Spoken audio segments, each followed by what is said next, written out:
Hey Andrew, so how do I get like a six pack quick? What's the fastest way to get a six pack? Why does it have to be quick? Why does it have to be easy? Why do you think life is all quick and easy? Why can't it be hard and difficult? Why can't you suffer? Because suffering is what gives it value. If everyone had a six pack and it was quick and easy, then it wouldn't be valuable, would it? If everyone walked around with a six pack and they got it easily, then no one would give it to you. The whole point is that it's difficult to get. Value is linked to difficulty. If you want something that is valuable, you need something which is difficult to obtain. You shouldn't be thinking about quick and easy. You should be thinking about hard, suffering, pain, going through it. That's what you should be thinking about. This is going to be hard, but I'm going to do it anyway.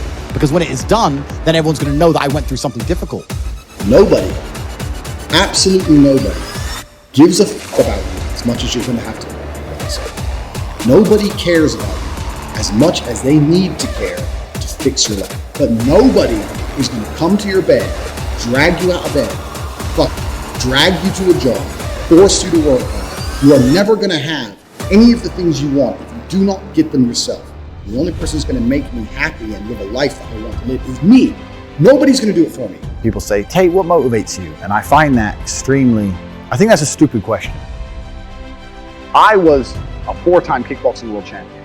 For 12 years, I trained 5 hours a day, 6 days a week. And I was motivated to train probably about 25% of the time. The rest of the time I went because I am disciplined. If I wake up and I'm unhappy, I will do the exact same things as if I am happy. I will go to the gym the same. I will work the same. How I feel has no impact on how I live my life. We're grown-ups and we have responsibilities and we have problems and we have pressure, and you don't necessarily have to be happy to perform, and happiness will come at the end of the performance anyway. But if your number one goal as a man, if your number one mission in life is just to be happy, that's going to be an extremely vaporous existence. You're not going to be a man of substance. Your ability to deal with stress, the amount of stress you can deal with as an individual, is directly correlated to your success level. If you can deal with stress all day, you're going to be successful. If you collapse under stress, you're not going to be successful. There's no way to the top without stress involved. But there is a massive correlation between success in life and stress tolerance. The more stress you can tolerate, the better your life's going to be. One of the only things in this world you can control is your state of mind. You can't control the weather, you can't control other people, you can't even control your health. One of the very few things in the world you have genuine control over is your state of mind. If you can't control that, then you're just a feather in the wind, and life's gonna blow you around. I can't imagine truly wanting to quit something and not being able to quit. I can't imagine it. When I talk to people who say, I want to quit smoking, I say, when? They go, oh, well, soon. Well, that means you don't want to quit. You want to keep smoking for a while and quit later. I can't imagine a mind frame or a mindset where I want to do something and can't do it. It's almost difficult for me to answer that question, because if you have that kind of mind, if your mind is so fundamentally broken that you cannot do with your own mind what you want to do, then you're just, right? Life is hierarchical. There's always going to be kings and there's always going to be peasants. If you have a mind that you can't control, then you're never going to be a king. You're going to be a peasant. That's your life. You have a peasant's life ahead of you, and that's your destiny.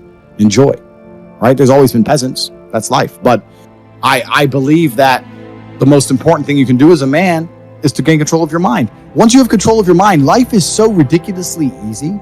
People say to me, Tate, you're in good shape. All you do is drink vodka and travel the world. You're never even home. You never even have a gym. How do you do it? It's ridiculously easy if you control your mind. If I decide to do 1,000 push-ups, I'll do them. Maybe I have to do them one at a time. Maybe I'll get tired. Maybe I need a break. I'm going to do 1,000 because I said I'm going to do 1,000. Everyone knows what they're supposed to do. You either control your mind or you don't. And all of these things stem from the same problem. It's something you can do. It's something that is learned. It's something that is taught. Depression is the ultimate motivation. If you're unhappy with your life and you're depressed, I don't expect you to be popping pills and sitting laying in bed. I expect you to give me a huge list of everything you're achieving per day. Depression's a fantastic motivation, but people are told the opposite. No, a lot of people's problems are all in their mind. And I'm not saying that mental conditions aren't real, because absolutely some are. But I try and explain to people, look, the only thing on the planet you have genuine control over is your state of mind. You can't control the weather. You can't control anything. The only thing you can affect in genuine real time is how you feel in your head. How you view the world absolutely and utterly shapes how you react to the world, how you act in the world, how people view you. It's all down to how you view things. You have to believe you're a fucking man, and you have to believe you can achieve anything. I'm not saying you can achieve anything easily. I'm not saying it's not going to take a whole bunch of work. I'm not saying it's going to happen quickly. But you have to believe you can achieve anything. When I tell people that you are the sum of the 5 people you spend the most time with, everyone agrees. They go, yeah, that's probably true. And then they continue to hang around with people who they don't want to be. Why? There has to be a point where you sit and go, okay, you're my friends, etc., etc. I love you guys. Yeah, we can talk, whatever. But I'm on a different life path. You have to leave some people behind. If you were to come hang around with me and my crew, you would be self-conscious. And that self-consciousness would motivate you, or they would certainly instill the discipline required for you to change.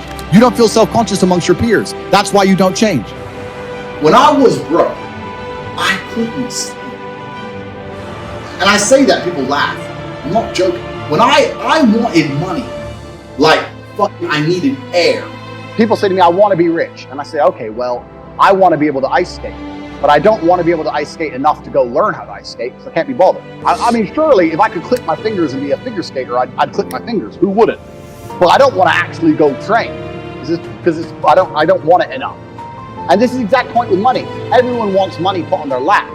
If you truly wanted money, you wouldn't be able to sleep until you fucking had it. And this is the point. Because when I had nothing, I couldn't be distracted. You couldn't distract me from what I wanted. Life when you're young is a completely different experience to life when you're older. When you're older, your life quality seriously decreases, massively. So you have about 10 to 15, maybe 20 years to find a way to get rich and enjoy being rich. And you gotta put it all together, and you gotta do it quick. You have to start saying, I want to take money. Because that's how you have to think. You don't make it, you take it. So you have to start talking that way. You got to take money. Is that money isn't real. Money is like water. Money never stays still. If you can find and identify a place where money is moving, if you can find a place where money is moving and stand in the way, then the money is vulnerable. Problem is with the people out here, everyone has a dream, but not many people have a plan. A good plan today is better than a perfect plan tomorrow. You gotta do something. You gotta do something fast. Yeah. You're just sitting around talking about it and hoping for things to get better. I don't think living in a dream is gonna help you in any way. I think you need to be sitting here panicking at the fact that you don't have enough money. You need to be concerned and worried and sad. You need to do something about it today. Because that's how I started my first business that made me $1 million. I sat in my room, pissed off, and I fucking came up with the idea. Most people see people with things they want and they don't do the second half. They don't try and work out how they got that thing. Oh, my man has a Ferrari. Okay. I wish I had a Ferrari. Okay. They don't sit there and go for an hour. How did he get a Ferrari? It doesn't cross that part is the part they don't want to do, right? They just go, oh, he has a Ferrari. Wish I had a Ferrari. And they go back to TV. Yeah. And that's why they lose. You need to understand that in this world, there's a whole bunch of people doing amazing shit you are not doing. And that needs to piss you off.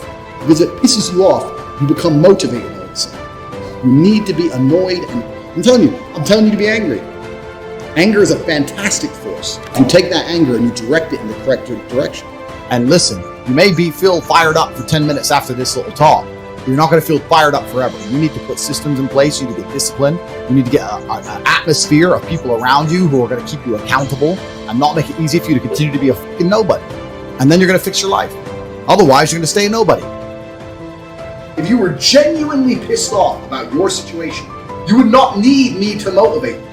You would motivate your fucking self, and you would do something to change it yourself. Motivation isn't real. Everyone says this. Motivation is not real. Discipline's real. I do not feel like training, but I still train because I'm a disciplined individual. You don't get to go through life only doing the things you feel like doing.